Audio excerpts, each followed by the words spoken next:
For over a century, two soft drink giants fought a bitter, public war for supremacy.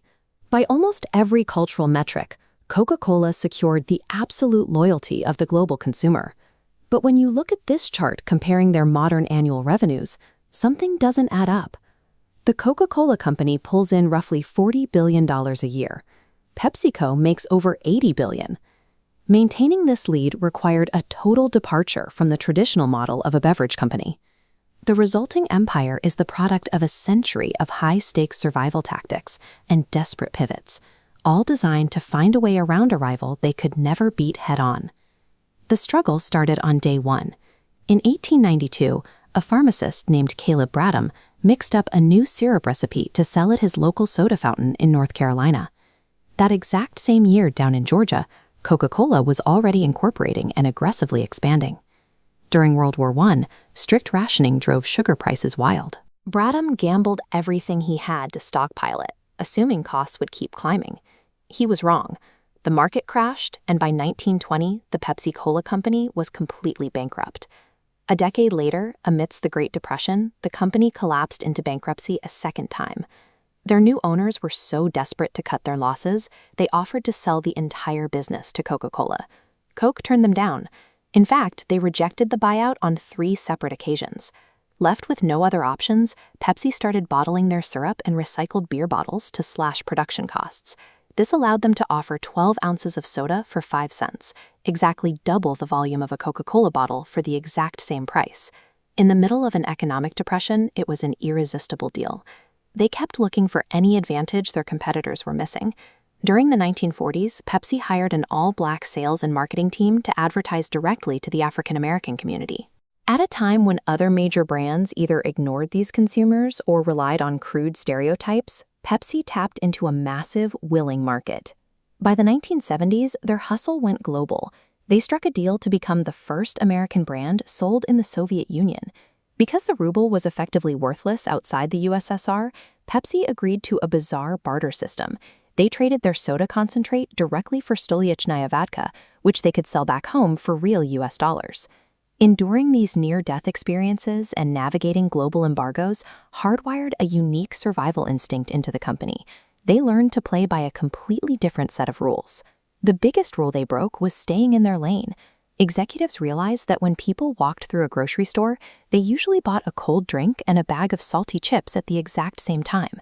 This flowchart illustrates their next move. In 1965, the Pepsi-Cola Company officially merged with the Frito-Lay snack company.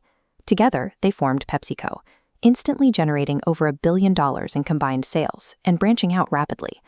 They pushed this aggressive growth even further, buying up giant fast food chains like KFC, Pizza Hut, and Taco Bell, simply to force those restaurants to serve Pepsi instead of Coke. It backfired. Rival chains refused to stock Pepsi to avoid funding the competition, forcing PepsiCo to eventually spin the restaurants off. But this relentless, cutthroat drive to expand had a darker side.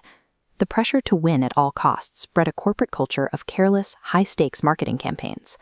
In 1992, Pepsi ran a promotional contest in the Philippines, promising a life-changing cash prize for finding the winning number under a bottle cap.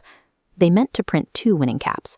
A computer glitch printed over 600,000. When the company refused to pay out the $30 billion it suddenly owed, riots broke out. Trucks were firebombed and 5 people died.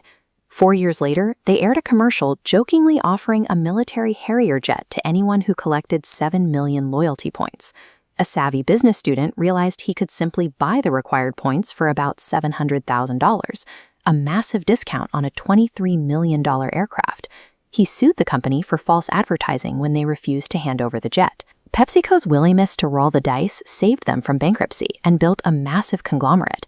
But that exact same lack of restraint repeatedly exposed them to chaotic multi-billion-dollar liabilities. Even as their corporate structure shifted, they never stopped attacking Coca-Cola directly. In 1975, they launched the Pepsi Challenge, a blind taste test that proved ordinary consumers actually preferred the sweeter taste of Pepsi. It sent Coke's executives into a full-blown panic. Coca-Cola hastily altered their famous recipe to compete, launching the disastrous New Coke. The resulting flood of public support for the original recipe eclipsed the taste test results, shifting the conversation away from the Pepsi Challenge and back to Coke's heritage. Pepsi had technically won the taste test, but they lost the war for the cola crown. Fortunately, it didn't impact their bottom line. They were no longer entirely reliant on a single syrup. Look at this map of their modern holdings. Today, PepsiCo owns Gatorade, Quaker Oats, Lay's, Cheetos, Aquafina, Tropicana, and Doritos. They quietly control a staggering percentage of the modern grocery store. After starting as a struggling imitator, PepsiCo ultimately found its greatest success by expanding its reach into every corner of the grocery store, proving that the most effective way to win the cola wars was to move beyond the soda aisle entirely.